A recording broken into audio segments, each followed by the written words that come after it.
Lundi après-midi, un citoyen parti explorer Saint-Jean-Vianney aperçoit cet homme qui soudainement baisse son pantalon. Un individu qui dit avoir aperçu un homme qui lui a exhibé ses parties génitales. Le citoyen appelle la police. Après 2 heures de surveillance, les agents sont témoins d'une action indécente. 2 individus dans la quarantaine pris en flagrant délit. 2 hommes qui sont en train d'assouvir certains besoins sexuels. Donc, comme les policiers les ont pris sur le fait accompli, bien, ils ont pu procéder à l'arrestation de ces 2 individus-là. T'as réussi à pas venir ici? Mais t'es tout nu Il y a ici? des places pour ça, man! En 2 semaines, un total de 7 hommes ont été arrêtés à cet endroit.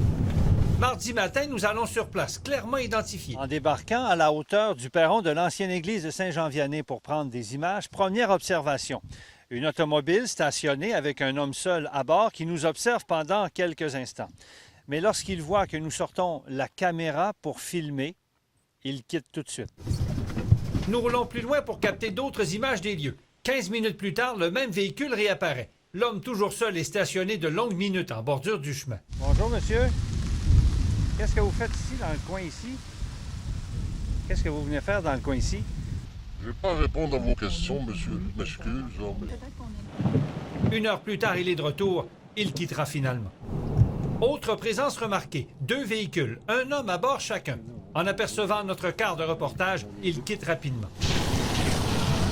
On souhaite que d'opération en opération, que ce nombre-là diminue, que le message passe. L'année prochaine, c'est le 50e anniversaire de la commémoration du glissement de terrain de Saint-Jean-Vianney. La conseillère du secteur incite les citoyens à dénoncer, surtout que Saguenay a un projet de revitalisation du site. On veut le déposer pour l'UNESCO, donc d'avoir juste de la revue de presse avec des comportements qui ne sont pas acceptables socialement en 2020. C'est toujours un peu tannant. La police de Saguenay va donc maintenir la surveillance dans le secteur, mais c'est Dame Nature qui a peut-être le meilleur moyen de calmer les pulsions.